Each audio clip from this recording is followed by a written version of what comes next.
Hello and welcome to the final episode in our series on tender writing for Skilling Queenslanders for work, with the upcoming funding round in 2025 about to open. Or if you're watching this after one of our tender writing workshops, it will already be open. This series is funded by the Department of Trade, Employment and Training in the Queensland Government. Of course, we would like to start off, as always, by recognising the traditional owners of the land that we're coming to you from, which are the Yuggera and Turrbal peoples, and extend that acknowledgement to custodians across Queensland.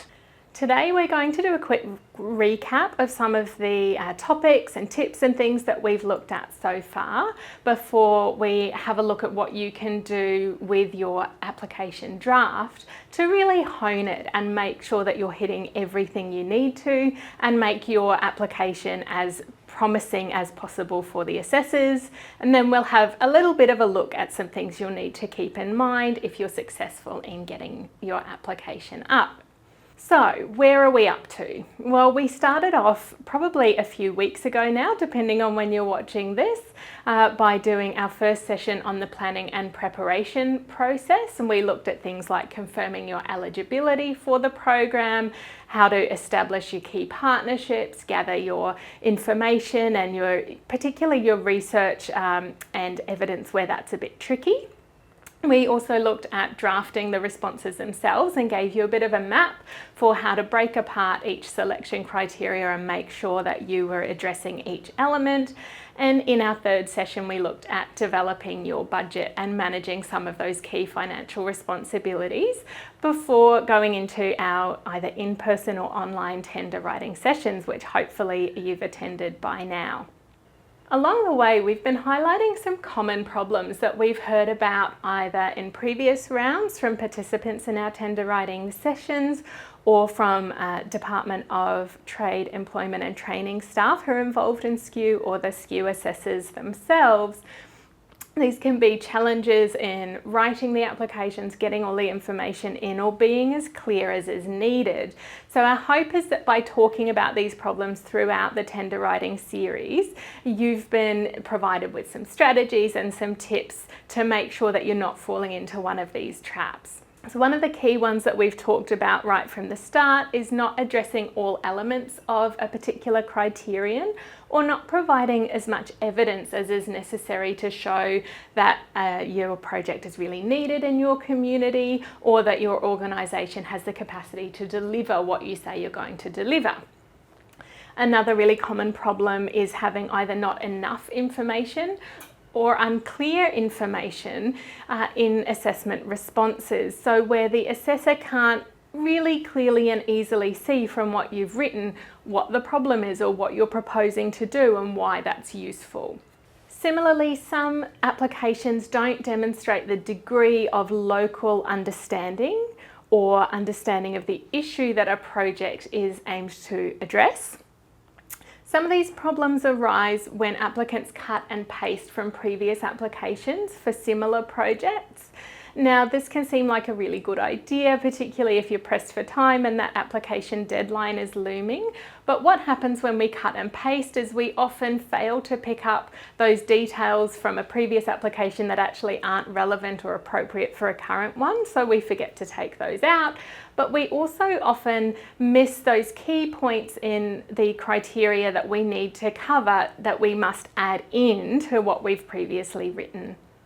And the final really big problem, and this is one we discussed at length in the third session, is not having enough detail in the budget or having inaccuracies. Now, we've talked about all of these in previous sessions, but it's a good idea to keep them in mind as you go through your editing and polishing process, which is why we're highlighting them again here. So as you're working through the steps of editing and reviewing and refining, just keep these problems in mind, and you might pick up as you go that there's an area where you need to add in some evidence that you thought you had and then you realize you haven't, or you didn't think it was really necessary, but on review you find that it is. Or similarly, there's a statement that you thought was quite clear, but when you've had a bit of a break and you've come back to it, you've realized that the point really isn't getting across. Or perhaps you'll have someone who's not involved in the project reading your assessment responses for you and giving you some feedback, and they'll be able to point out that there's some gaps or some challenges in getting your point across. So that takes us to editing and polishing, which is a bit of a lengthy process, and it's also a process that's really improved by having multiple people involved. So as we've talked about earlier, if you can put some time between when you draft your responses and then when you come back to review and edit them, that's a really good idea. You'll pick up many, many more issues if you've got that break there than if you just go straight from writing to editing. Similarly, if you have different people within your organisation having a look at particular parts of the application, you'll find that that really strengthens it as well. So for example, having your organisation's accountant or a finance worker having a look at all of the information you put in your Criterion 5 response, you're probably going to see that there are some issues that you might not have picked up by yourself, for example, or if you have all of your answers read by someone who's not familiar with the project idea, they will have a much clearer sense of where you're not getting your point across as clearly as someone who's been involved in developing the application from the start. When we look at making as clear and persuasive an application as possible, we find it really useful, and it's a bit cheesy, but to use C3PO as a bit of a mnemonic device. So these are our 3 C's and a P and an O for clear, concise, comprehensive, persuasive and on-point writing. And these are all the sort of boxes you want to tick to make sure that you're getting your point across as effectively as possible, and also in a way that really highlights the value that your project will provide. And clarity is all about using really simple language. So it can be quite tempting to seem sophisticated by using multisyllabic terms or making sure you've got all sorts of, your industry jargon in there that you might think that shows you know what you're doing. But for assessors, and particularly those who aren't part of the same sector, that can be confusing. It can detract from the points that you're making, and it can even make your application seem less persuasive because it's not as clearly communicated as it could be. So really take the red pen, metaphorically speaking perhaps, to your responses, and where you've got complex terms or industry specific terms, try to find a simpler alternative if you can. And if you must use jargon or industry terms, just make sure that their meaning is really clear. You can use things like acronyms that are in common use, but if you're going to do that, make sure that the first time you use the full term and then put the acronym that you're going to use going forward in brackets. The other thing about clarity is being really specific. So being detailed, making sure, for example, if you're talking about housing insecurity being a barrier to engaging in training and employment, understand that the person that is reading it may not know why housing insecurity is a barrier there. So you might need to add some examples or some more details so that your point is really clearly coming across there. Now, concision goes along with clarity in some ways. It's about getting straight to the point, sticking to the point, and not having any irrelevant material in there. And all of that is aligned with being clear in your communication as well. But it goes a little bit further in that we want to be taking out basically any words that aren't doing any work for us in our responses. So you'll see a lot of common terms and phrases that are in use that just waste words. So really simple one would be the phrase years of age. We are looking to work with a cohort that is 15 to 25 years of age. Well, years of age isn't really doing a lot of work there. So you could say, we will be working with 15 to 25 year olds. And you've got a shorter and simpler phrasing there. It gets your point across more clearly, but it also, and importantly, when you've got really strict character limits like you do for your SKU application, means that you're not wasting characters on irrelevant material. Now, where this can get quite tricky is our third C, because being comprehensive as well as being concise and clear can be really challenging. We've just talked about trying to get rid of anything, any information or any words that are unnecessary, but at the same time you need to make sure you're covering everything that is necessary, and this is a bit of a balancing act. So you do need to respond not just to every criterion, but to every aspect of every criterion. And that can be really tricky when you've got those really tight word limits there. Now, if you think that there's an aspect of a criterion that you are a little bit weaker on than some of the others, you might be tempted to just skip over that and then think, yeah, don't want to waste words there. I can use more of that character count for the things I'm really strong in. But what this does is it tells the assessor that you're not actually comprehensively covering everything, and that's not going to count in your favour when it comes to getting those assessment points. If you do manage to get a really clear, concise, but comprehensive response to each criterion, you're already well on the way to having a persuasive application. And there are some other things you can do to boost up how persuasive your communication is. And by persuasive here, what we're talking about is making sure that you're really getting the value and the utility of the project that you're proposing and your organisation's unique value proposition across to the assessor. So as well as being really clear and specific, you're going to have a more persuasive application if you've got really strong evidence to back up the things that you're saying. That can be evidence like data and research from authoritative sources, but it can also be evidence such as case studies or internal reports of work your organisation has done. And we did discuss evidence in a previous session, so go back and have a look if you can't quite bring to mind what those varieties of evidence are. Now finally, in terms of being persuasive, it's really useful to match your language to the language that the funder is using. So if your funder has a particular term that they use for, say, a sector or an industry, then use that term, and that way you're showing the funder that you're responding to their material, what they've put out, and it reassures them that you have really read through what they've provided, as well as just making it easier for the assessor, because of course that's going to be terminology that they're familiar with. Now finally, keep things on point. We've already gone over removing things that are irrelevant, which is really important here, but it's a broader question than that. We need to make sure that everything that is in our assessment responses is really clearly linked to the requirements. So that's where breaking down those criterion into individual elements and then checking back that you're addressing all of those elements is your first part of that, which we discussed in session 2. But then making sure that those links are really clear in your own writing. So for example, if you're responding to criterion 2 and the evidence for community need or the community effects of a particular issue that's present, make really clear in the language that you're using that that's what you're responding to. So think about matching that language that's in the criteria itself to make sure that the assessor can very, very easily see the link between what the criterion is asking for and what you're providing in your response.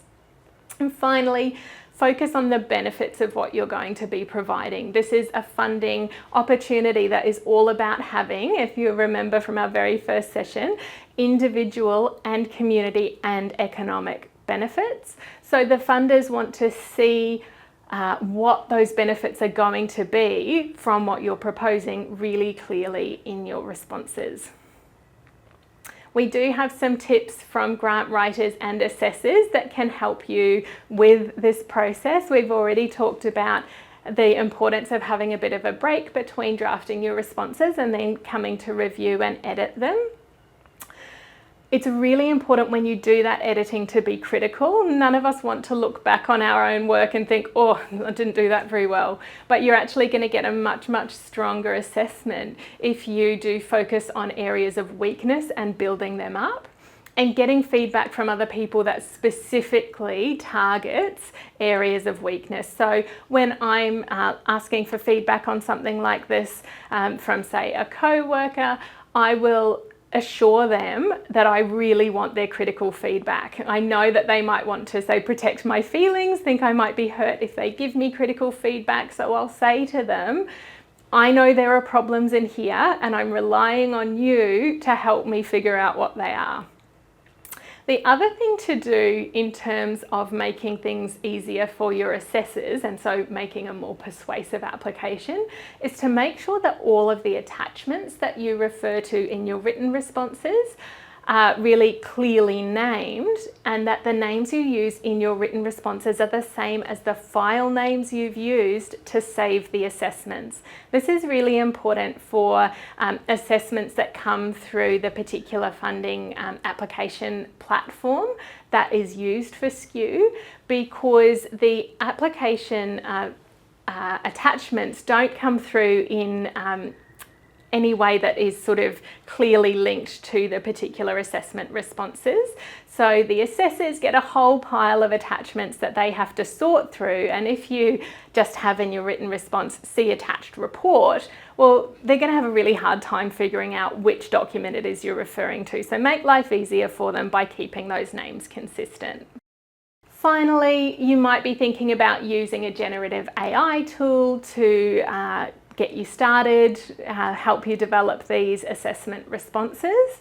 There are plenty of people who are using generative AI tools for this and using them effectively, but there are also some really big challenges with using these tools that you need to be aware of. So if you're going to use a Gen AI tool for this, you might ask it to give you, say, a bit of an outline or a framework that you can then use to develop your responses, but it's best not to rely on it to develop the responses themselves. Then once you've got that output from the tool and you're working with it, be really mindful of the potential for several really serious problems. So one is that the material that comes out of, say, ChatGPT or whichever tool it is that you're using could be inaccurate. And this might be because it has learned from content that's just on the internet, which is how these large language models are developed, and that content may be inaccurate. But these models also have been known to do what's called hallucinating, which is where there isn't actually the kind of information that you've asked for, and so they make up references or that sort of thing. And this is because the model isn't actually thinking, it's not conscious, it's just developing statistical understanding of what words tend to go together or how things are formatted. And it has learned in this way that a statement about some research is often accompanied by some brackets and then a surname or two and a date. And this has actually led a lot of researchers and writers and applicants down absolute rabbit holes because they're looking for sources that don't exist. They've just been hallucinated.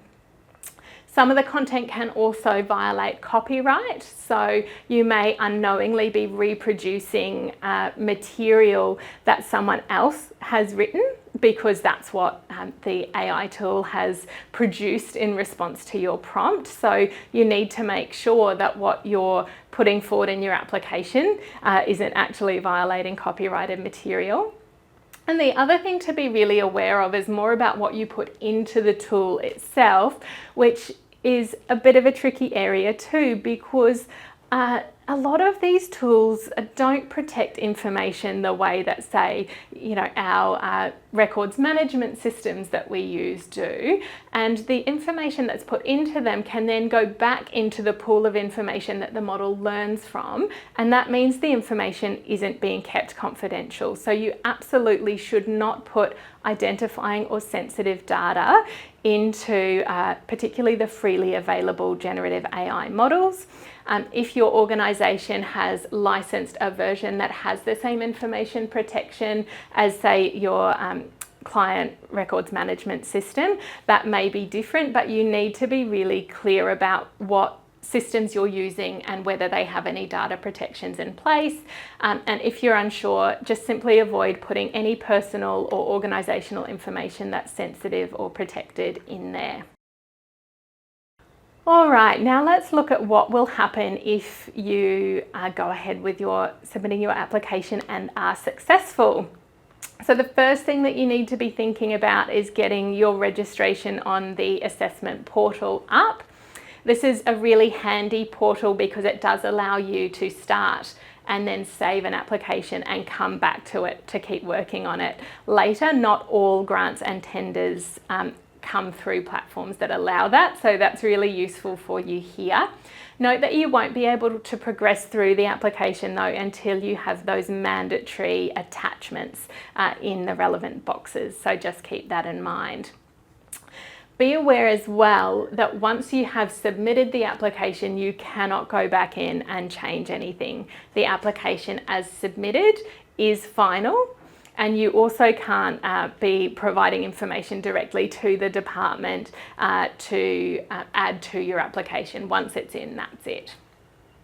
So if you do get notified that your application is successful, you still need to think about a few things before you sign on the dotted line.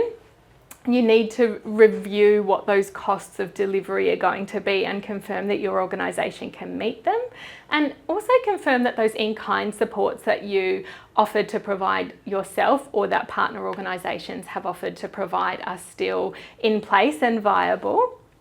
Check any additional legal or compliance requirements that are going to come along with this funding, and we'll highlight a few in just a moment. And double check that there really is alignment between what the funding is for and your organisation's core business, its purpose and its values. The other thing to do, and this is regardless of whether your application is successful, is to ask the funder for feedback. Now, the department will always give feedback about an application if they're asked for it, but they can't just offer that feedback. So you need to be proactive on this front. Now, if you are successful, you might think, well, my application was great, so I don't need to know what I could do better. But application processes are getting more and more competitive, and no application is perfect. So we suggest you ask for feedback about what you could strengthen anyway.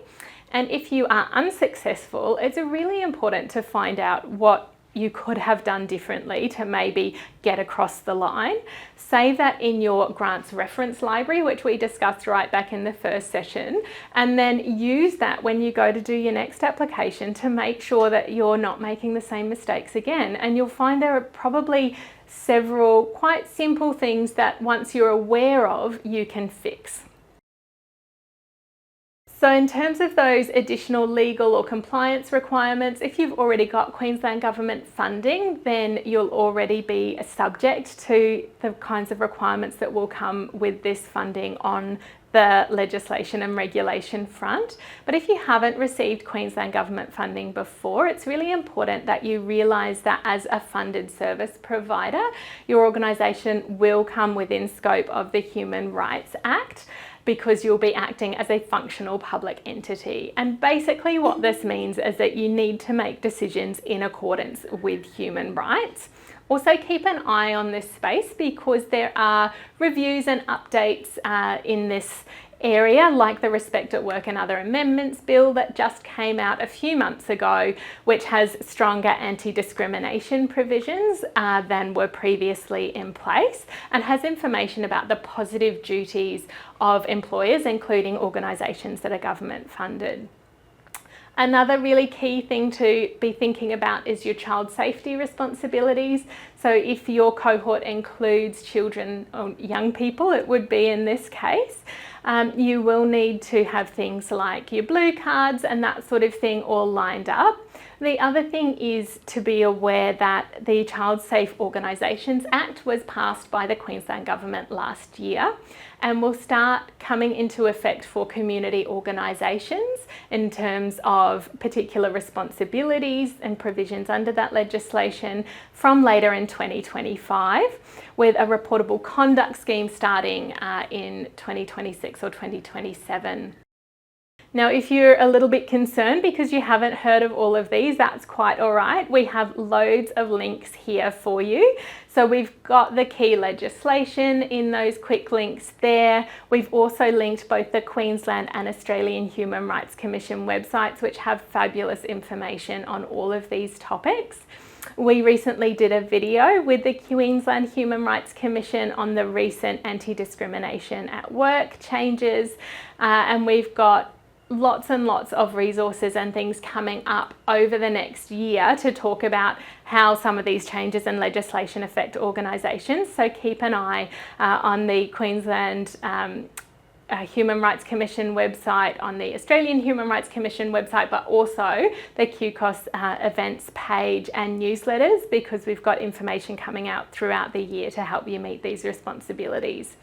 The final thing that we really suggest is you have a look at NFP Law's grant funding information sheet. This is a fabulous resource, super practical, with lots of tips and strategies and reminders for things you need to think about, both before you accept the funding and then if you accept it, in terms of meeting your responsibilities from there. So the only thing that's left for me to say is thanks for coming along and really good luck with your application. Please do let us know how you go. We spend quite a bit of time traveling around and talking to people with amazing ideas for supporting their communities, but it's not so often that we hear about how that goes in practice, and we do always love it when we get lovely good news stories about what's working really well in the community. And we also really appreciate your feedback about how we can improve what we offer when it comes to tender writing training. So good luck and let us know how you go.